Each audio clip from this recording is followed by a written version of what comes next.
most terrifying revelation in Silo Season 3, Episode 8, isn't that Safeguard exists.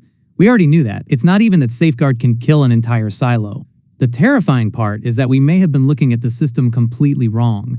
Because what if Silo 1 has never told the truth about what Safeguard is actually for? What if the story everyone has been given, that these systems exist to protect humanity from another catastrophic event, is only the version of the truth that Silo 1 wants people to believe? Episode 8 quietly gives us the first real evidence that Safeguard isn't simply a defense mechanism, it's a control mechanism. And now Juliet has discovered something that could expose that lie forever. The question isn't just whether Silo 18 can survive Safeguard. The question is what Silo 1 is going to do when Juliet proves that its most terrifying weapon can be defeated. Think about how carefully this system has been hidden. For generations, people inside the silos have been taught that the outside world is deadly. They're taught that stepping outside means death. They're taught that the rules exist for a reason, that rebellion threatens everyone, and that there are consequences when a silo becomes unstable. But the people inside Silo 18 never really understood the machinery behind those consequences. Safeguard was something distant and almost abstract. A terrifying word attached to a system nobody was supposed to investigate. And that is exactly why Kennedy and Lucas's discovery in Silo 17 matters so much. Because they finally find the physical mechanism, they find the pipe, they find the sealed room, they find Jimmy's mother, who died trying to stop it. And suddenly Safeguard stops being an unstoppable force of nature. It becomes a machine. Machines can be understood, machines can be damaged, and machines can be stopped. That changes everything. The scene in Silo 17 is one of the most important moments of the entire season, because Jimmy's mother has unknowingly left behind the proof that Silo 1 never wanted anyone to have. She didn't simply die, she demonstrated that the Safeguard system could be interfered with. She found the pipe and tried to cap it. She paid for that attempt with her life, but the information survived. And when Kennedy discovers what she did, he can finally communicate the method back to Silo 18. That gives Juliet something she has been missing all season, a practical way to fight the system. And notice what Juliet does with that information. She doesn't immediately attack Judicial, she doesn't try to destroy the silo, she doesn't launch some desperate assault against Silo 1, she starts looking for the pipe. That tells us something important about her understanding of the situation. Juliet no longer believes the answer is destroying the system. She believes the answer is exposing how it works. If Safeguard can be physically capped, then Silo 18 doesn't have to play by the rules anymore. And once that happens, Silo 1 is going to have a problem it has probably never faced before. A silo that refuses to die, that's the real threat. Because Silo 1's authority depends on one fundamental assumption. Everyone else has to believe the system is unbeatable. If they believe Safeguard is inevitable, they obey. If they believe Silo 1 knows everything, they obey. If they believe the outside world is death, they obey. But what happens when one of those assumptions collapses? What happens when people discover that Safeguard isn't some unstoppable law of nature? That's where Bernard becomes extremely important. For most of his life, Bernard has been the perfect servant of the system. He understood that Silo 1 existed above everyone else, and he believed that following its instructions was necessary to maintain order. That's why Judge Meadows had to die. Bernard believed that preserving the silo justified terrible decisions. He wasn't necessarily cruel for the sake of being cruel. He believed he was protecting everyone. But now he has started questioning the machinery behind that protection. And that is a massive transformation. Bernard is beginning to realize that Silo 1 doesn't simply protect the people. It controls them. He has seen enough to understand that the rules aren't necessarily designed around individual survival. They're designed around maintaining the system itself. And once Bernard understands that, Juliet's argument becomes much harder to dismiss. Who gave Silo 1 the right to decide that an entire population should die? Why should people inside Silo 18 trust an authority they can't see? And most importantly, what happens if Silo 1 refuses to explain itself? That's why Bernard wants to cap the pipe. It's not just a survival strategy, it's a test. He wants to force Silo 1 to react. And that may be exactly what Silo 1 doesn't want. Because if Silo 18 caps its Safeguard pipe and nothing happens, the people inside the silo learn something terrifying. They learn that the system isn't as powerful as they were told. But if Silo 1 reacts immediately, that creates another problem. It proves Silo 1 is watching. It proves the system is actively controlled. And if Silo 1 starts communicating with Silo 18, then suddenly the people living underground have the opportunity to ask questions. Why us? Why now? Why does Safeguard exist? And who decides when it is activated? The people running Silo the first of may have spent generations making sure those questions were never asked. Juliet is about to force them into the open. And this is where the title Grey Goo becomes much more significant, because Episode 8 finally gives us the before times explanation for why the silos were built. Stenson explains that nanotechnology became one of humanity's greatest existential threats. The same technology that made fortunes could eventually become a weapon capable of destroying civilization. The attack connected to Charlotte wasn't some random event. The cloud she flew into was a nano-weapon. The world wasn't simply destroyed by a mysterious apocalypse. Humanity created the technology that could destroy itself. That makes the original Silo project understandable, at least on the surface. If nanotechnology could wipe out civilization, then building underground shelters would make sense. Preserving seeds, books, art, knowledge, and human beings would make sense. Preparing for a catastrophic collapse would make sense. But here's the problem. Saving humanity and controlling humanity are two completely different things. And somewhere between Stenson's original vision and the system we see in the present, something changed.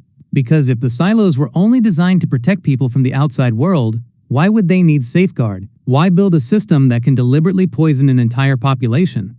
Why create a mechanism that can eliminate the very people you're supposedly trying to preserve? That contradiction is impossible to ignore. Maybe Safeguard was originally created as a last resort. Maybe it was intended to prevent contamination from spreading between silos. Maybe it was designed to deal with a genuine threat. But over time, the people controlling the system may have realized something much more useful. Because Episode 8 finally gives us the before times explanation for why the silos were built. Stenson explains that nanotechnology became one of humanity's greatest existential threats. The same technology that made fortunes could eventually become a weapon capable of destroying civilization. The attack connected to Charlotte wasn't some random event. The cloud she flew into was a nanoweapon. The world wasn't simply destroyed by a mysterious apocalypse. Humanity created the technology that could destroy itself. That makes the original Silo project understandable, at least on the surface. If nanotechnology could wipe out civilization, then building underground shelters would make sense. Preserving seeds, books, art, knowledge, and human beings would make sense. Preparing for a catastrophic collapse would make sense. But here's the problem. Saving humanity and controlling humanity are two completely different things. And somewhere between Stenson's original vision and the system we see in the present, something changed. Because if the silos were only designed to protect people from the outside world, why would they need Safeguard? Why build a system that can deliberately poison an entire population? Why create a mechanism that can eliminate the very people you're supposedly trying to preserve? That contradiction is impossible to ignore. Maybe Safeguard was originally created as a last resort. Maybe it was intended to prevent contamination from spreading between silos. Maybe it was designed to deal with a genuine threat. But over time, the people controlling the system may have realized something much more useful. Fear creates obedience. If everyone knows the system can kill them, nobody challenges it. And if the threat is invisible, the authority becomes almost impossible to question. That is what makes Safeguard so powerful. It's not just a weapon, it's psychological control. The people inside Silo 18 don't need to see the weapon. They only need to believe it exists. And Silo 1 has spent generations making sure they believe it. But now Juliet knows where the pipe is. That is the nightmare scenario for Silo 1. Because you can hide information, you can destroy records, you can suppress memories, you can imprison people. But once somebody understands the physical architecture of your system, secrecy becomes much harder. And Juliet isn't alone anymore. That's another crucial detail. Kennedy and Lucas are alive. Silo 17 is communicating. Jimmy is helping them. Bernard is turning against the authority he once served. Shirley is still carrying out the operation. The information is spreading. The system is becoming connected in a way it was never supposed to be. And that is why Juliet's arrest could actually be useful to Silo 1's enemies. Camille believes that capturing Juliet removes the greatest threat. But Juliet may have already done the most important part. She has distributed the information. She has taught other people how to continue without her. That's why her surrender is so interesting. Juliet realizes that Judicial is closing in. She understands that Shirley is in danger. She knows the operation is compromised. And instead of allowing everyone to be captured with her, she gives herself up. At first glance, it looks like defeat. But look at who remains outside. Shirley, Bernard, the people working toward the safeguard pipe, and the knowledge from Silo 17. Juliet doesn't have to physically be there anymore. That might be the entire point. If Camille spends all her time interrogating Juliet, watching Juliet, trying to figure out what Juliet knows, then everyone else gets room to move. And there is something almost ironic about it. Camille thinks she's putting the rebellion's leader behind bars, but Juliet may have just removed the most obvious target from the battlefield. Now the operation becomes harder to stop because there isn't one person to capture. Multiple people know different pieces of the truth. And that's exactly how a system built on isolation starts to collapse. The silos were designed to keep people separated. Juliet is connecting them. Silo 17 has information that Silo 18 needs. Bernard has information about Silo 1. The people in Silo 18 now know that Safeguard has a physical weakness. And somewhere in all of this is the unanswered question that could completely change the story. Why are there 51 silos? Because Episode 8 gives us a strange contradiction. Stenson's original plan is built around 50 silos. But Bernard knows about 51. That means there is still something missing. And if Silo 1 is different from the other silos, then perhaps Safeguard isn't simply a feature of the system. Perhaps Silo 1 was always meant to be the command center, the place where the experiment is observed, the place where decisions are made, the place that decides which silos survive and which ones don't. If that's true, then Safeguard suddenly makes even more sense. It's not necessarily about protecting the silos. It's about protecting the system that controls the silos. And that would explain why Silo 1 has remained so mysterious. The people underground are told that the rules exist to protect them, but perhaps the rules exist to protect Silo 1 from them. That's the distinction Juliet is beginning to uncover. And it could explain why Silo 1 has been so terrified of her. Juliet doesn't simply question the rules. She investigates them. She takes things apart. She follows wires. She opens doors. She goes into places people aren't supposed to go. And now she has found the one thing that could expose the entire system: the pipe. Because if she can prove that Safeguard can be stopped, then Silo 1 loses its greatest weapon. Not physically, psychologically. The moment people realize that death isn't inevitable, obedience becomes a choice. And once obedience becomes a choice, the entire silo hierarchy becomes vulnerable. That's why I don't think the final episodes are simply going to be about whether Juliet escapes prison. That would be too small.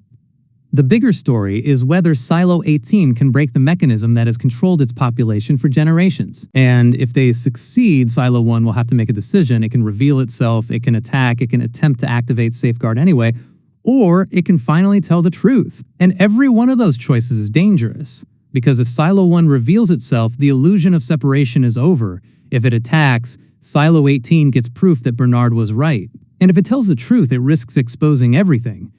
So perhaps Juliet's greatest weapon isn't the pipe at all. It's the fact that Silo 1 has nowhere good to go from here. For the first time, the people running the system are being forced to react instead of control. And that's why Episode 8 feels like such a turning point. The Before Times storyline finally explains why humanity was driven underground. The present-day storyline finally discovers how Safeguard works. Bernard finally questions Silo 1. Kennedy and Lucas finally return with the information Juliet needs. And Juliet finally does something that looks like surrender. But all of these pieces point toward the same conclusion. The real enemy may not be Safeguard. The real enemy may be the lie surrounding it. Because if Safeguard was created to protect humanity, Silo 1 should be able to explain that. If it was created to prevent contamination, Silo 1 should be able to explain that. If it was created as a last resort, Silo 1 should be able to explain that. But if Silo 1 refuses to explain it, then what are they protecting? And that is the question Juliet is going to force them to answer. She may be sitting in a cell at the end of Episode 8. She may have lost her freedom. She may have been separated from the people carrying out her plan. But Silo the First of may have just made the mistake of capturing the one person who no longer needs to be free to change everything. Because the information is already out.